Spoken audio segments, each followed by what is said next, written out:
That didn't work out. Let me send it to you in Skype. It'll be cleaner in Skype. Much cleaner in Skype. Is it though? Is it really cleaner in Skype? I Nothing's mean, really. Might be. I don't know. I feel like Skype is dirty. Skype well, is it's very better, dirty. better than Zoom chat. So Maybe. Hello, everybody. Welcome to Lost Initiative, week 29. I think it's the first time in like 2 months everybody's here. Including Sam, who's been off getting married and then off doing convention stuff and just being a busy boy. Welcome back, Sam. It's been really nice to not... Yeah, congratulations on the wedding. Congratulations, but... Right. It's been really sad without you, Sam, but it's been really nice to not have Rye around for a little while. Oh, you know man. what sucks, Sam, though, is they make these terrible decisions, and Grauman's like too dumb. Like, no. Like, stop it. Yeah, to stop it. And then I'm just like, oh man, where's Ryan? You need him. Don't lump me in with him with the bad decisions. I'm just kind of being dragged along for the ride. Excuse me. Bear, do you remember what happened when Grauman and Ryan were missing? It was just you and me? Because I'm pretty sure you're neck deep in the shit. I didn't watch because I specifically didn't want to know. But I heard. Oh, well then. I heard you didn't do so well. What? No. Well, I mean, no, we did really well. I have higher hopes for what I've accomplished. Like you did really well. I don't know how I feel. Everything was really good. Man, we're about to hit week 30. That's crazy to me. That's a lot of D&D. I'm eager to see where Rye ends up falling back in during this whole thing. A lot of D&D, he says. That's a lot of D&D content for people to digest and watch. But. Oh, I suppose. Yeah. If you're like new coming on to this, it can certainly be like a holy crap, that is a lot to swallow. So it's good stuff. But it's gonna be like that for me. You've been gone for like 2 months. This time the Yeti didn't take you away. No, this time it was your feelings. Your inner darkness. The plot shadow. Sam, did you get that I had sent to you? Did you digest it? I'm just adding it to my character sheet. So that is not a spell, as you can see. It's per short or long rest, which is pretty fucking sweet. I'm adding it to my features and traits. Don't even. Oh, and Sam, the whole time you were gone, we didn't level. So don't worry. Yeah. He's just heard that like 2 seconds ago. God, that's oh boy. What's the matter with that? No, I'm used to it. You know, it's fine. But let's play some frickin' D&D. Let's just play. So we'll hand it off to Scott. Recap. I guess we recap what happened with the duo session with me and Bear. It was like a mini session. I'm very excited to hear this recap.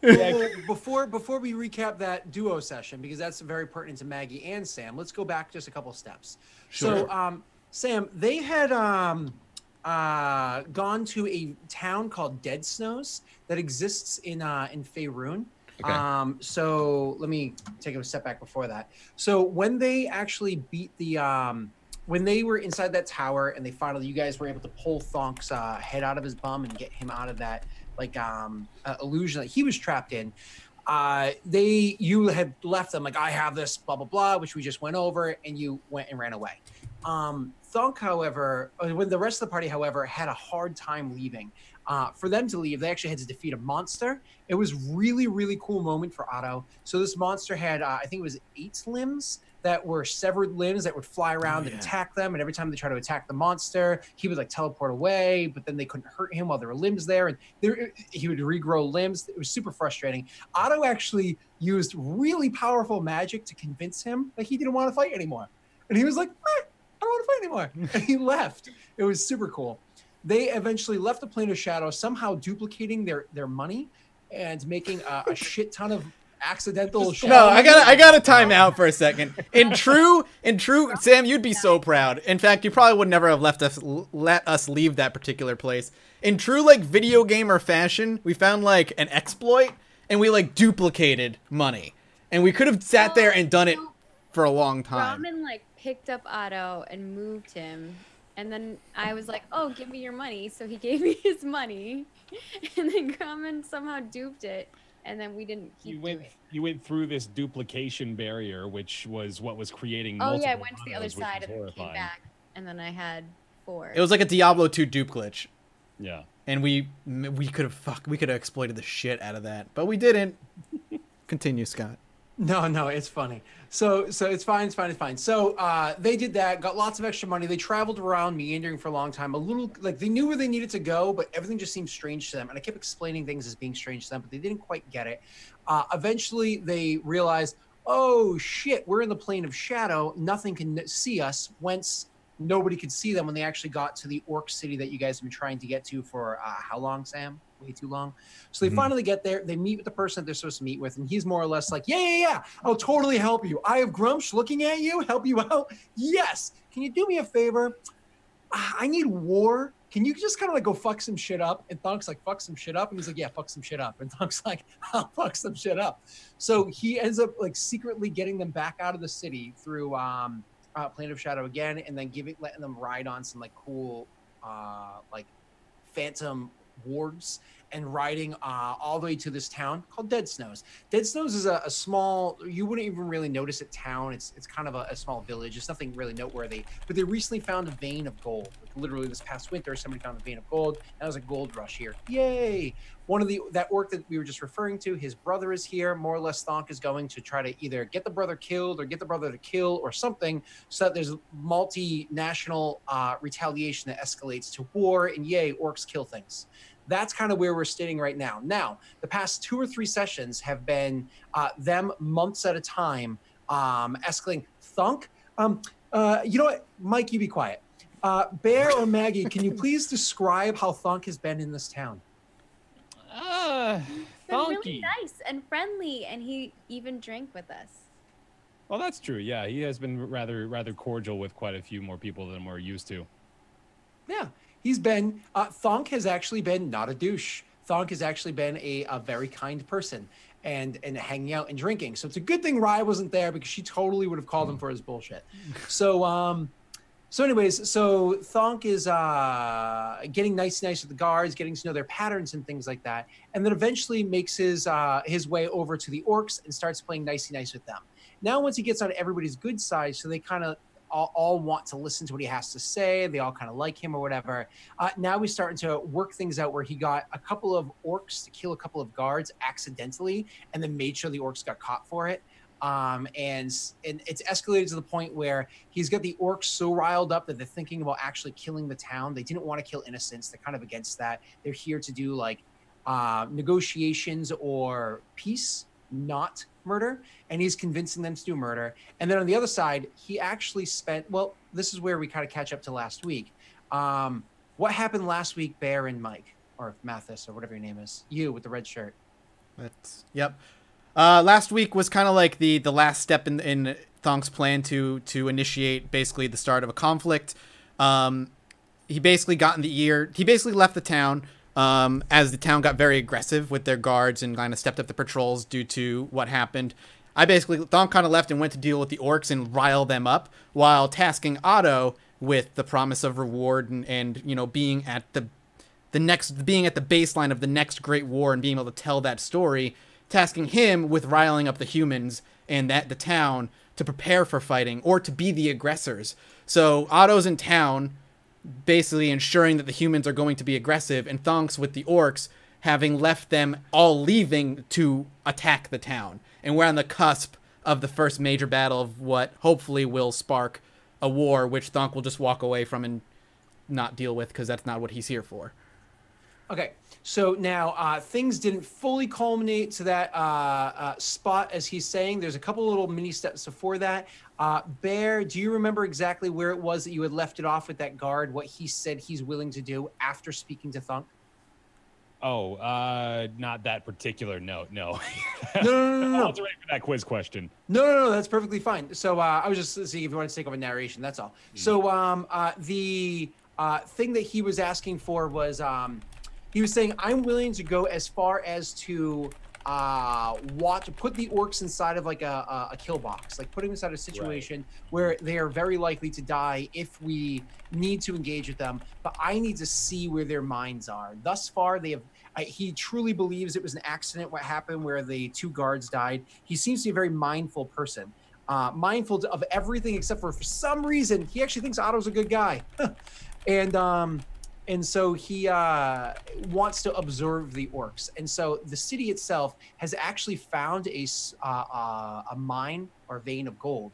And so they're leading the orcs like, ooh, we're going to have them come across this information and let them go to where that vein of gold is and have it be like a kill box inside there where we can ambush and kill all of them if need be. But I need to see the whites of their eyes first. I need to look into their soul and see if they're good or bad people.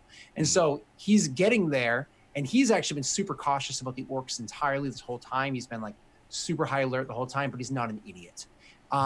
He said, though, that he needs to meet with Thonk first. Now, a little bit more, and we're almost done. Maggie, where Grommen was after the last session where you played, this past session, he was actually hanging out with Simwick. Simwick being the person that taught Rainbow Roll to Otto, he was like, you know, Otto, it's a lot of really convenient for you having this big guy around you, huh? And you probably remember that from the end of that session. He was like, yeah, ha ha ha. Well, when Thonk kind of tasked Otto with this important thing, he's like, you know what? Grommen, deception, espionage, intrigue. Grommen, here's a really cool guy that wants to go get drunk with you. Do you want to go get drunk with this really cool guy? What? I'm pretty ninja. Really? Ninja? Don't you remember that time that I cheated and no one knew? I do remember that Maggie rolls more 20s than anybody I've ever seen. And Sam rolls better than anybody else I've ever seen for an average. Yes, I do remember that. Yes. But also, he snuck around when other people didn't, which is pretty funny. But sure. So that's where Grommen was put for now was, oh, go hang out with this really cool guy. He's not cool for any reason out of game, only cool for reasons in game. The person who invented Simwick is kind of a tool. But moving on, we what?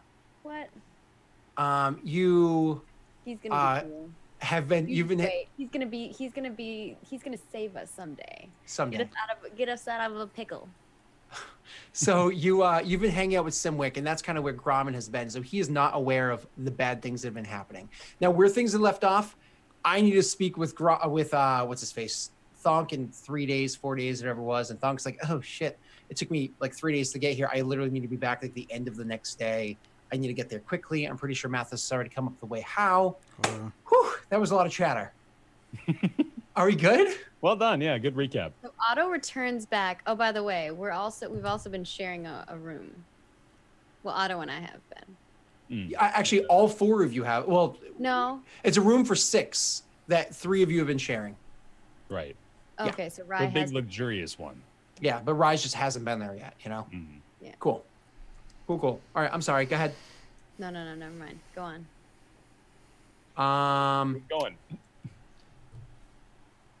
My apologies. So you guys are picking it up with Mathis. We had said you're going to spend you spent 3 days getting there. You intended to spend at least a couple of days working with the orcs to get them prepared and everything. Act as kind of like a councilman to Prince to get things kind of moved forward. But you obviously can't do that at the moment because you're like, oh shit, I have a meeting that I was told to through my sending stone. Let me get there ASAP to get that done.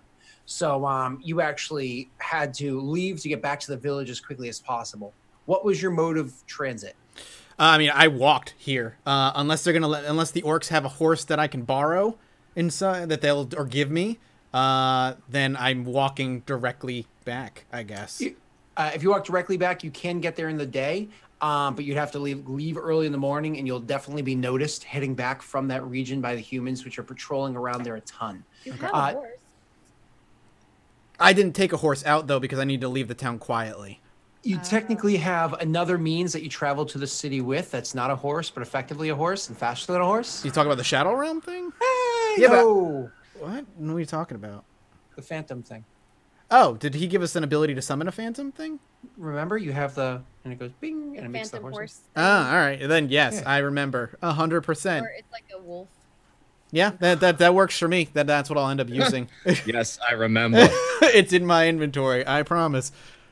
Then yeah, I'll use that. That works, and I'll summon one, and I will try and take a more roundabout way, but still more direct than the way I went from town to the orcs.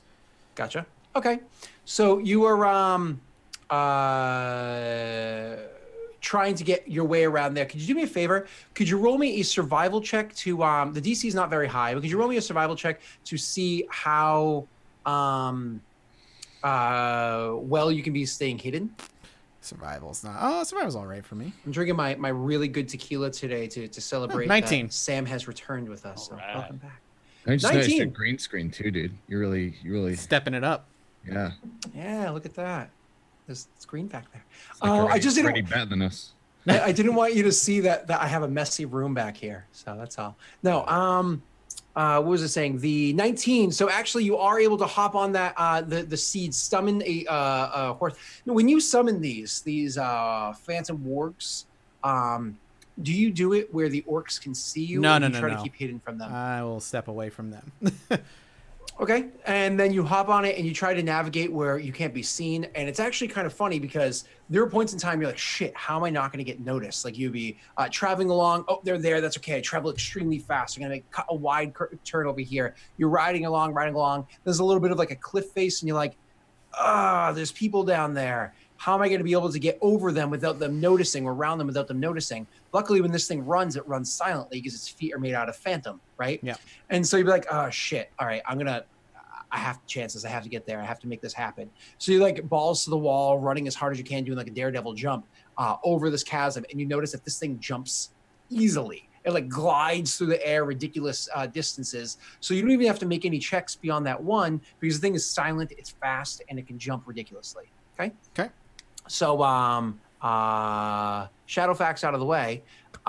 You make your way back to the town that night. Bear, cutting to you.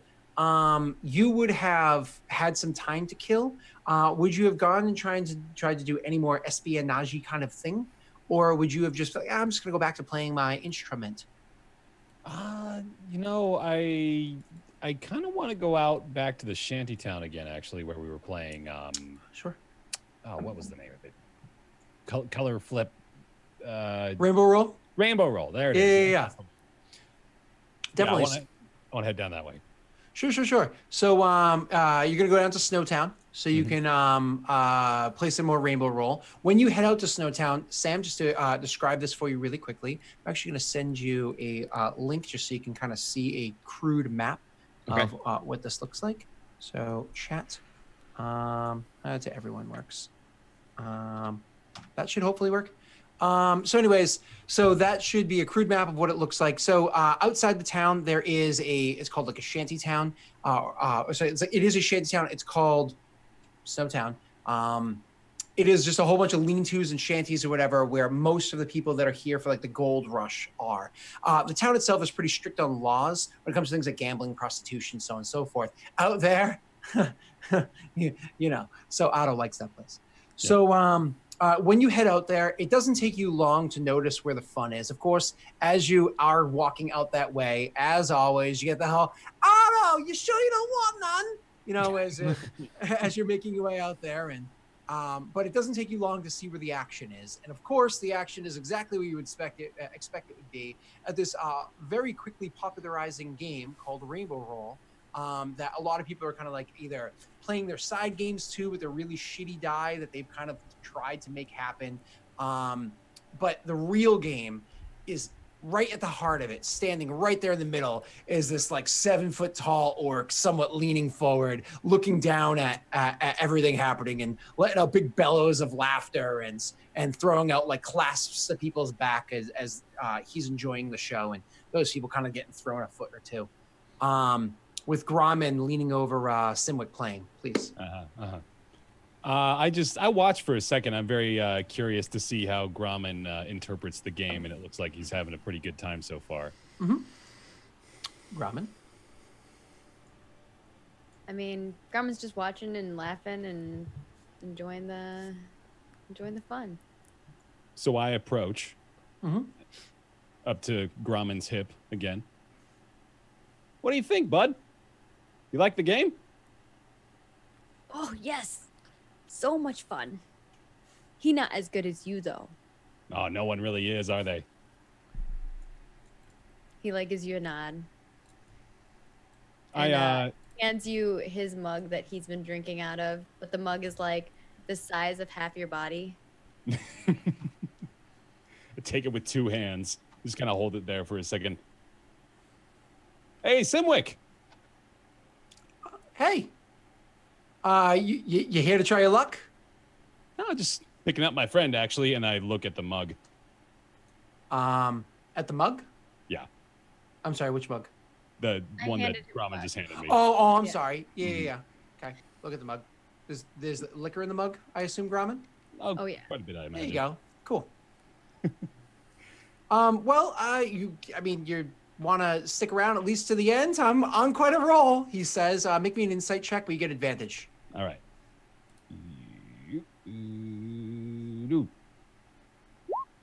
You know that he is doing extremely well. He said I'm on quite a roll, and you can see that looking at him. He's doing extremely well. But then also kind of like taking the cue, you look around to the crowd around him, and you can see that there are quite a few not so happy faces. As a matter of fact, the last person that Gromit was laughing and smacked into the back looks like their hand is kind of close to their dagger. Gromit hasn't noticed it because, you know, he's too in the moment and happy, but it doesn't matter. Gromit always seems to notice things when he needs to.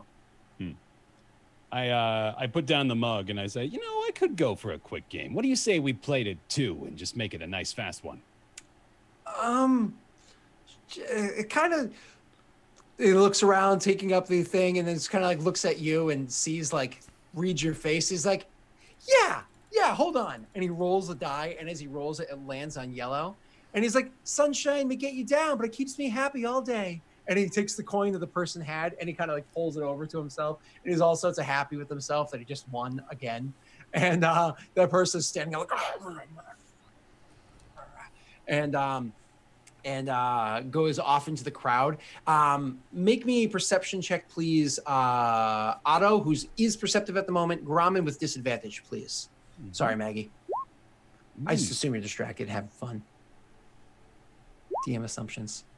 So neither one of you notice anything beyond him kind of like going off grumbly. So as you guys go off doing that, you sit down to play the game. And so, of course, he holds up the die and he's like, it's always yellow, my fellow. Feeling a bit of the crimson today. Let's choose red. Okay. And he hands you the die to toss first. So as they begin the game, we'll just kind of toss the rolls out here. But Otto has kind of an ulterior motive this time. He's going to start asking Simwick kind of what he knows about the city guards. So he'll just sort of slyly interject that into the conversation after the first roll here. Sure. Boop. Alrighty. And so let's see. Orange is, hold on, I have to remember my colors here. Orange is that's for both of you guys. Let's see, between both of you. So you both have a point. And he starts to say things like, oh, you know, they're not so bad. You know, if you slip this one the right coin and avoid that one's eye, you can stay out of prison. He tosses his roll. Oh, wow. Okay. Half point for each of you. And before I toss my next roll, I say to him, you haven't heard much about the orcs in the area, have you? I toss my roll again. Oh, shit. Did you just win? No, because you're playing to 2? Because you're playing to 2. He's just fucking won. I was supposed to go a little longer. And he wins. All right. And so that lands down there. So you asked about the orcs in the area. And he goes, let's say it's before I actually finish my roll for the sake of the conversation. Yeah. Well, you toss that. And he's like, about the orcs in the area. Oh, shit. I mean, rhyme. I can't think of anything. You know what? You win. Buy me a beer and I'll tell you anything I know. Let's get out of here. Yeah, fair enough. I collect my winnings and we go about our way. I invite Gromit, of course, to come along with us as well. So 2 things. One, usually when somebody wins this game, like he kind of usually loses the last 2 or 3 games before he leaves, or like out of the last 5 will lose 2 or 3. Just kind of like quell some of the anger. But people have seen you guys playing together for a while and know that Ramen is a friend of yours because you're kind of a celebrity. And the fact that he lost to you kind of doesn't carry as much weight as it otherwise could have. So losing to you immediately afterwards and getting up and leaving, it almost may have increased the ire as opposed to decreased it.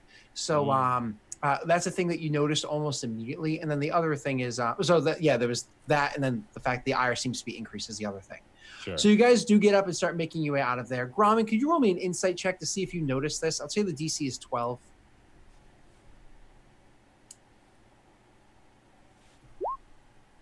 Grommen sadly does not notice it. You just notice that people are angry, but they lost money. Of course they're angry, right? Rolling all these things that I have like -1, -2 stat bonuses to. So don't be surprised that Grommen doesn't know what's going on. I never am. Grommen's looking forward to war. Do you Grommen's say just anything? happy to see Otto. He hasn't seen him in a while. In a couple days, yeah. So do you want to say anything to Grommen, or you just kind of travel on and let things play out? No, I don't want to complicate matters too much before we're able to reconvene later on. Okay. So where is it that you wanted to head with Simwick? I want to go to the guards bar if I can, if that's an option, or is that going to be closed off to folks like him? To Simwick, I'll tell you, you might be able to get Simwick in just because you've been introduced to the guards through Thonk, and the guards fucking love you for the most part because you're a celebrity in this town. I mean, you're amazing on your little fiddle there. Yeah. If that could be arranged, that would be great. I want to ask Simwick, actually. I want to ask him, would you like to come to, we got a name for the bar, right? No, there was never a name for it because remember, it's not really a bar. It's kind of like a place where guards gather. Speakeasy, right? Yeah, kind of like in the basement sort of thing. Okay, that's right. So I'll kind of describe it that way. I was like, hey, there's actually a little nice place I found. The city guard actually frequents it. If you'd like to come by, and I kind of want to gauge his response to that. So when you ask these, when you're kind of describing it to him and saying that, he's like, "What? I know everything about this town, and I have heard nothing about this place. Are you sure this is a real place?" As sure as I've been there. Why don't you come by? It's the guards' place? You think I'd be welcome? I mean, they certainly seem to invite me. Well, if there's one purse, he kind of looking down at the die he has in his hand and kind of fiddling with it. He's like, if there's one purse I haven't tapped into yet. And you kind of see thoughts going through his head of playing die with the guards and maybe taking their money too. Yeah, I kind of want to encourage him. It's a large purse, friend. Oh, yeah. And so it's he didn't need encouragement. The fact that you gave it, he's just completely lost at sea with this idea now. And he's now kind of thinking to himself, just clearly his mind has gone off and he's just nodding to you, but he's thinking of opportunities or whatever in his head. He seems to enjoy the idea. Mm-hmm. I invite him along then. Okay, awesome. So you guys are going to later on that night, because you can't go there immediately. Later on that evening, you're going to be able to head over to the speakeasy to speak with the guards and everything. In the meanwhile, Rye, you had found your way all the way. I'm sorry? I just said yo. Yo. You had found your way all the way over to the. You had found your way all the way over, finally back to the to where it was that you had stepped through that portal.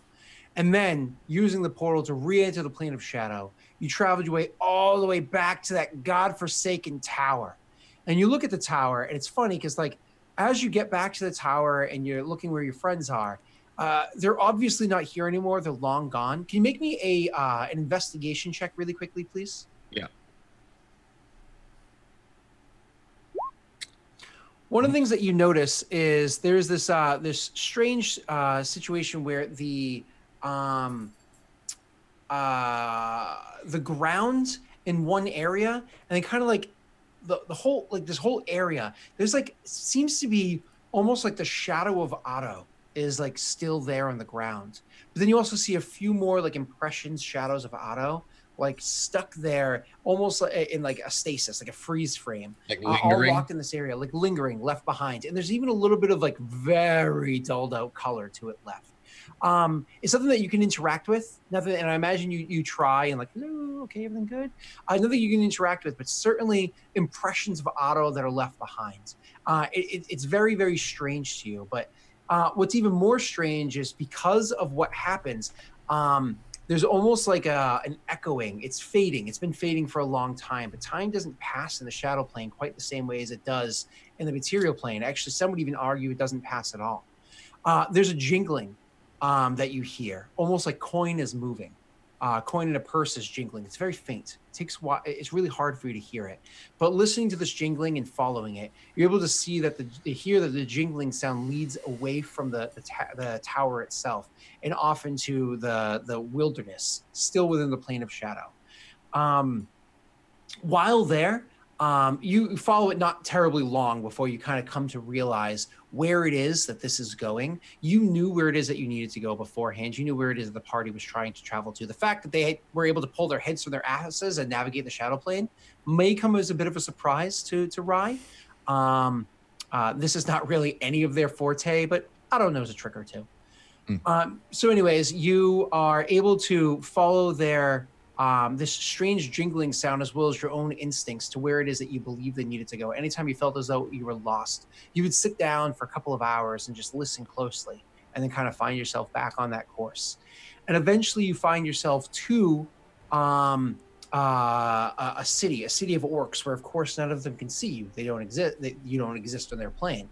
A city of orcs, and you're traveling through it and you find yourself into a temple, into a temple of Grumsh.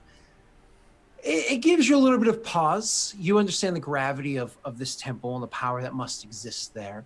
But you're walking around inside this temple, and eventually you find yourself to a door. And at that door, you go to walk through it, much like you can, or open it up and go through it, much like you can many other things in the plane of shadow, but it's solid, and it's held. It does not open for you, and you cannot pass through the walls. Okay. How do you interact with this door? The jingling, of course, is happening here. It's still faint. As you're traveling along, things are continuing to fade, but luckily you're kind of keeping up with them. If they last another day, if they last another year, who knows? This is So I've tried the handle. This door doesn't open. It is locked. Do I have any particular reason to want to be in here apart from the jingling sound? Aside from the jingling sound, you can't imagine so. The only thing that's peculiar is that it's the only thing that seems to be sealed to you within the plane of shadow that you've come across thus far. Okay. Ride scratches her head for a minute and then kind of like shrugs and knocks. Sure. You knock. A little bit of time passes. Nothing happens. Do you knock again or choose to walk away? One more time. Should try just one more time. Almost immediately after you knock again, 2-3 seconds, the door opens up, and what you see before you is a decent-sized orc covered head to toe, head dressed down to tippity toes, in all sorts of garments that seem to be shamanistic. Now, as for how they're like the significance of these garments, they kind of lost on you, but one of the things that really stands forward is clearly orcish in style, and it clearly has the Eye of Grumsh in several different areas. So obviously this is some sort of ritualistic or whatever person to Grumsh. They stand there before you, kind of like looking around, darting around, trying to see what it is. Obviously they can't see you. You're in the plane of shadow, right? Except there's one funny feature about this orc.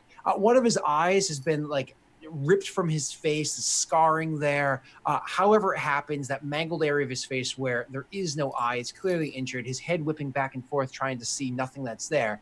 That socket where there isn't an eye, there is one, almost like a spectral eye that exists. And as his head whips back and forth, whichever way it's looking, trying to find out where this is, the eye never breaks contact, looking directly into your eyes. It sees you, and it sees you clearly. And eventually, the head stops whipping back and forth, and he looks directly at you, fully able to see you, it seems. And he says,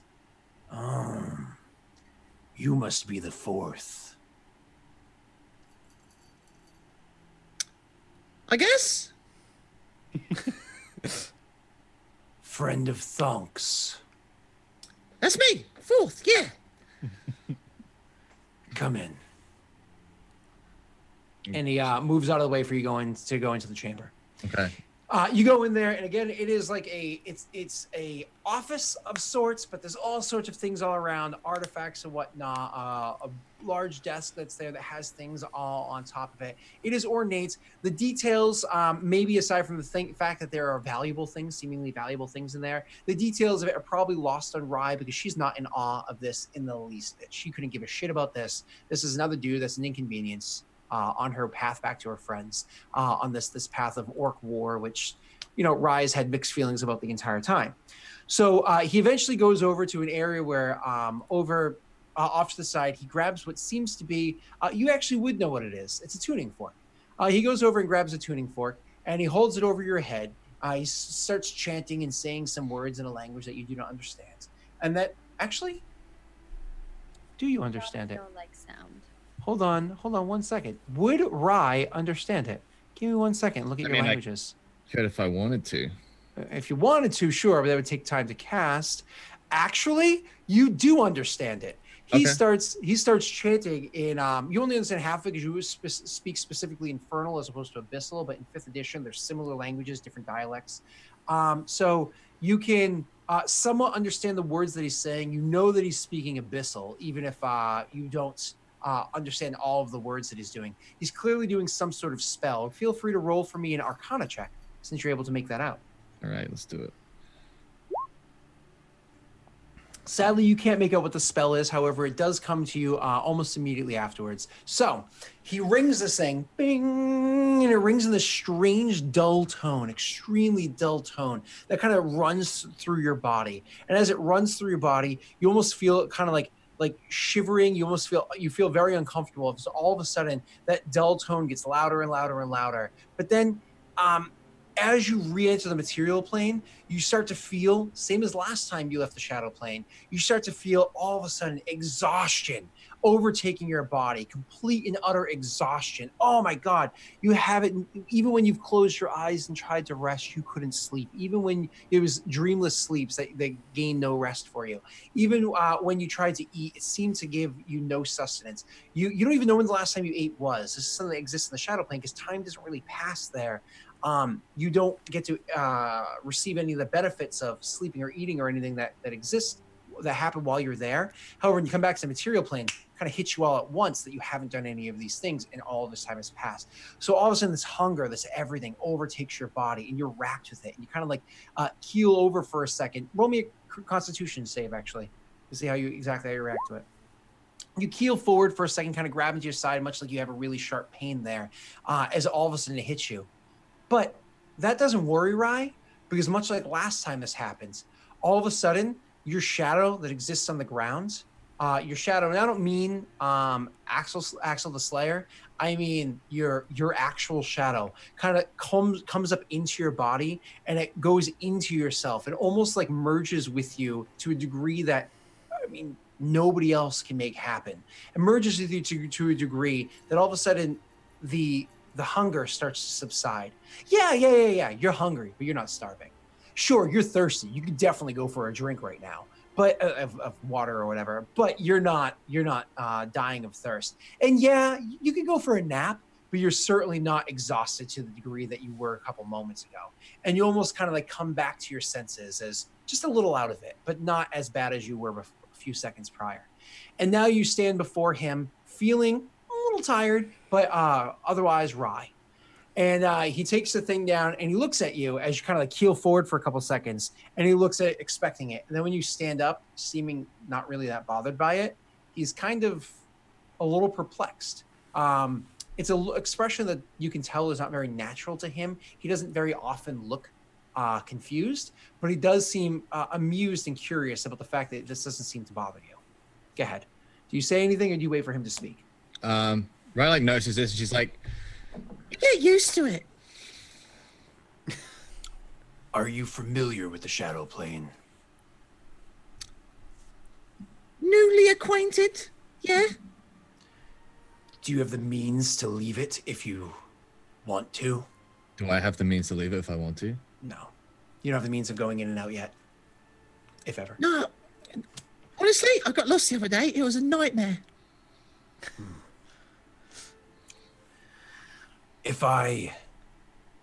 You need to rejoin them.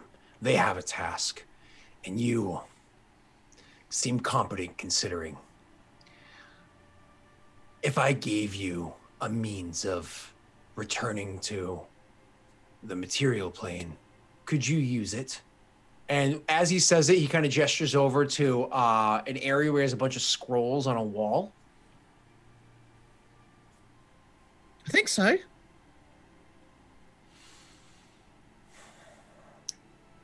I think you need to join them and join them quickly. I'll give you a means to return. I will return you to that plane. And I'll give you this. And he walks over and he grabs a scroll from the wall and he brings it back over to you and he hands it to you. And then you look at it for a moment. It's of course in Abyssal. So once again, you can kind of make out the words, but you of course know a means that you can. I have Eyes of the Runekeeper, so I can read it immediately. Oh, I miss Rye so much. So you look at it and immediately looking at it, you can make out you can make out all of the words. Like as always, they kind of like bounce around and move before your eyes, and suddenly you can read it in its entirety. And you can read what it says, and you can see that it's actually a scroll that will bring you back to the material plane from whatever plane they're in. And if read the right way, potentially even bring you to a different plane of choice. But looking at it, looking at it immediately, you know that you can definitely bring yourself back, or you almost definitely could bring yourself back to the material plane from the shadow plane specifically. If you wanted to go beyond that, you'd be tossing some dice. You know what I mean? Mm-hmm. So he hands this to you, and you almost instantly feel confidence in your ability to do so. Okay. So he I kind of says, like nods, and she rolls it up and like stuffs it in a little satchel. "You will assist them then." Yes. You remember, he says, almost like kind of like testing you. You remember Thunk's purpose? It's been a while. You don't remember why you had traveled this far across the continent? I mean, we went so far, it kind of got lost in translation.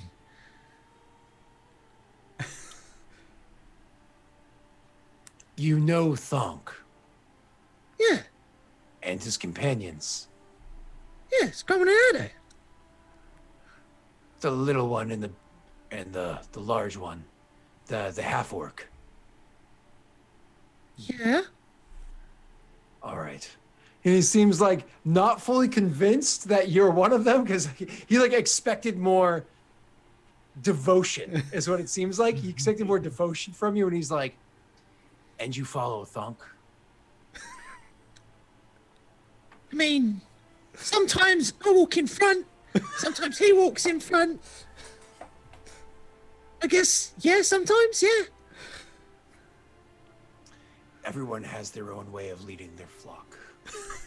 And he raises the tuning fork over your head and smacks it again. This time it starts off extremely loud and hurting your ears, and it's super loud or whatever. But eventually it starts to get duller and duller and duller as you feel yourself, as everything around you, the color. Oh, that's right, I forgot to describe that before.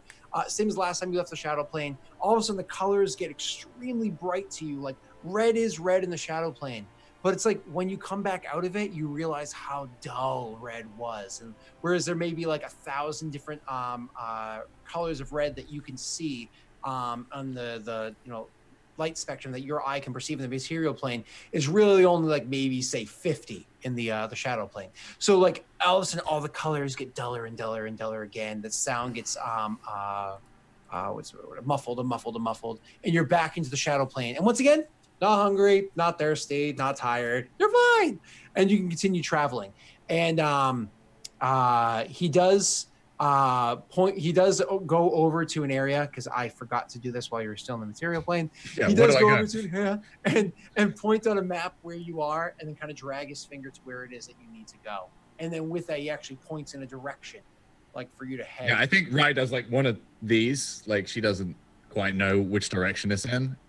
He points in a direction, and then after that, he actually even goes so far as to shake his head, because obviously Rai is not good at this stuff. That's what she has Graminato for. They're really good at this stuff.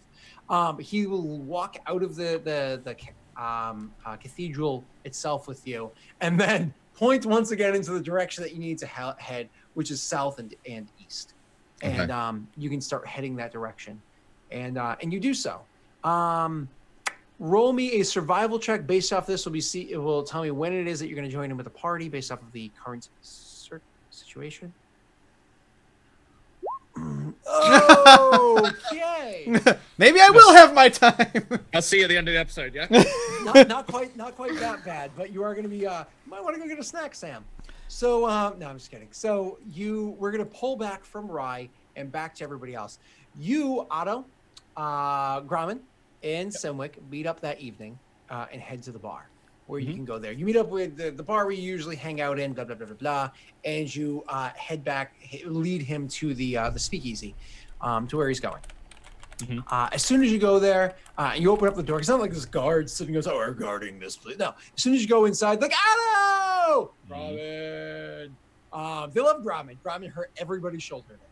Everybody's shoulder in one night, and the next night hurt everybody else's. So they actually love Otto. They like Grumman. Grumman's friend of Thonk's and Otto's, and he just seems to be a cool guy, so they like Grumman. Then they see Simwick. And as soon as you walk in, roll me an insight check. Both of you guys, please. Otto, you were expecting this, so I'm actually going to give you advantage on it because you were intentionally looking for it. 19. Maggie! Nice. Crushing it. Ooh. Maggie's like, why'd you kick me out of the espionage With a stuff? negative I'm 1. good. So you rolled a nat 20. Yeah, Yeah, she did. Absolutely. I rolled a 20 with my negative 1. And he rolled a 19 and got a 21. So both of you guys, as soon as you walk in, instantly it's like, Otto! We've been at the bar a lot. Grumman. Yeah. No, they like you guys and everything, right? But then Simwick comes in and almost immediately, like, kind of things get quiet or whatever. And this is the important thing. So both of you guys are able to see immediately they things get a little bit quieter. They're a little bit surprised to see somebody else coming in that they don't know. No, actually, because you both rolled so high, if they didn't know him, that wouldn't be as bad as they do know him. For the things that he gets himself into. The fact that he always hangs out in the Snowtown, and the things he does in Snowtown, and the friends that he keeps, and all of those wonderful mischievous activities he does. Yeah. Great. Yeah. So we're just gonna kind of brush over the reception we received, and I'm gonna try to find an available seat for us. Sure, by brush over, you mean you're going to effectively ignore it. Well, I'm not going to ignore it. What I'm going to do instead is just kind of play up the way that they react to me. You know, I'm going to be really friendly, go up, hey, hello, how are you? Go up to a bunch of different individual guards, like, you know, compliment them on whatever's going on, and just kind of get back in their good graces again to remind them, hey, you know, you may not like him, but you really like me. Sure. How does Grumman handle the fact that he also noticed this? Grumman will turn to him and say, "Why everyone look at you?" So as Otto walks off saying, "Hey," and we'll get to that in a second, you hear this immediately behind you. Do you do anything about that before you continue with the hey? And I'll get to Simwick in a second. I'm in the middle of shaking someone's hand. I pause. How you doing, other guy? Yeah. try to like once again brush over that. Swallow it and let Simwick deal with Grumman by himself for a second. Simwick's like, I don't know. Hi, how you doing? And it's just kind of like following and shaking hands immediately behind Otto and trying to. He's kind of like following in tow immediately, but like an Otto Jr., but much taller. And trying to say hi in very similar fashion, and to the same people immediately after Otto does, which is immediately after Otto. Maybe you guys can both, again, you rolled very high. You both can see that that's probably a good idea, but the fact that he is saying hi to them as though he's friends with them like Otto is probably a bad idea, because they love Otto for 1,000 reasons and they dislike him for a handful. So it's obviously kind of going not the best way. So Otto, you're going to have to roll for me to cover this up, a persuasion check with disadvantage. Ooh, okay. Yeah. Well, it doesn't matter, Otto. You freaking 18. And what did you roll that? Was it a 5? Yeah, I rolled a 5 and I got a 14. Yeah, of course, right?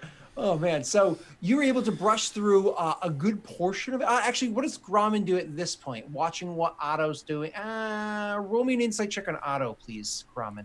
Okay. To see if you gather what he's doing. Nope. Feast of famine, Max. You Feast got a of famine. crit and a natty 1. That Oh, is man. It's that is pretty perfect. impressive. Luckily for Like you, exactly I don't what would use. happen with Grauman. I love it. Luckily for you, I don't use critical failure rules. Oh man, that would be harsh. Okay, so with your 0, you just have no clue what Otto is doing whatsoever. How does Grauman react to the situation of what they're doing? So after he just like walks away from me when I'm like, why they look at you like that? I don't know. He just seems like he's content with it because the guy like shrugs it off. So he's like, all right. So Grauman just kind of like walks over and like, you know, fist bumps a couple of his bros and like, you know, motions for the barmaid to bring in some beer. So you're also kind of like almost inadvertently running the same game as Otto is at the moment, just kind of like pulling the attention But to you. obliviously doing it. Yeah, accidentally. Yeah, exactly. So why don't you do the same thing? Roll me persuasion with disadvantage. Don't worry, if you roll poorly, you're not going to do anything bad. It's just whether or not you do better than Otto, which you probably won't. Oh my god. Oh my god! Fucking Maggie! You actually. So My Otto's persuasion's going actually around and trying to. I'm sorry. Go ahead. My persuasion's actually pretty good. No, but I didn't expect that with disadvantage when he has a 5 higher bonus than you. So you actually, Maggie, he's going around and he's clearly trying to distract. The fact that he's kind of following up immediately behind him, Otto's getting like more distracting, but he's kind of like stepping on his own toes back there. Grauman comes up immediately, but he's like, hey, how's your shoulder doing, buddy? What's up? Oh, another one of these. Yeah, oh, clink, clink, clink, clink, clink, clink, clink. You're not done yet. And then goes over, and Grauman is just such a large person, and he connects with them in a way that Otto can't. He connects with them like a man. You know what I mean? So he actually runs a much more distracting game and pulls so much more attention off of Simwick that they seem to be okay with it. They seem to be like, okay, he's here. Let's see how this goes. You know what I mean? So kudos out to Grauman on that one. And Grauman finds a seat where all 3 of them can fit and kind of motions over, I don't got seat over here. And like, you know, orders around for the rest of the people at the table with him. Awesome. So you do that, and then, you know, you guys sit down, and you know, a couple other people will swing by and say, "Hey," if you haven't said hi to them yet, or whatever the case may be. You know, the guard will kind of like walk in the door, just getting off duty, and be like, "Oh, hey," and kind of come over and whatever. You guys have been making friends. Thankfully, the groundwork, you guys are better than Thonk in every way. So you're there having fun. Otto, what's your game? Yep. So I kind of immediately begin to draw the attention of the entire table back to myself. I want Simwick there. I want him to see the place, but I'm I feel desperate. like Grauman is also probably directing this too, because Grauman, as soon as we get settled and we all have drinks, Grauman's gonna be like, Otto, I no see you in so long. Tell me what you've been up to. And so like it immediately already sets you up with that. Oh yeah, and Otto's absolutely thrilled to tell you of all the grand adventures that we've been going on since you've departed, and so he elaborates on those. And the idea is to, you know, keep the attention of the table on Otto. Otto is the positive aura at the moment, and he is what's going to keep the guards in happy, jovial spirits, and ideally in playful spirits, as we at some point introduce them to this lovely new game that Simwick has created. Awesome.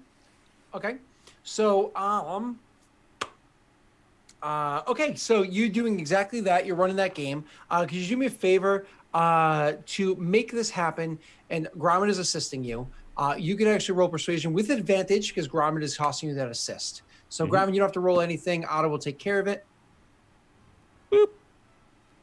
Ooh. Okay, so you are doing exactly that, keeping the attention on you, keeping things running smoothly, whatever, and introducing Rainbow Roll. Yes. Okay. So we can kind of, you know, go fast forward through this part because there's not much complexity to it. But the idea is, you know, like you mentioned, Simwick has just been introduced to a brand new slew of patrons that he didn't previously have access to. And now with the good graces of Otto at his disposal, he is probably free to return here and reintroduce them to this game in the future. So I'm hoping that, you know, we may have planted the seeds to be able to cash in on something later. But that is our evening with Simwick in the guards bar. Perfect. That sounds great. And you know what? They have a lot of fun. They play the game. You know, we are going to cut to break very soon, but before we do so, I have to ask.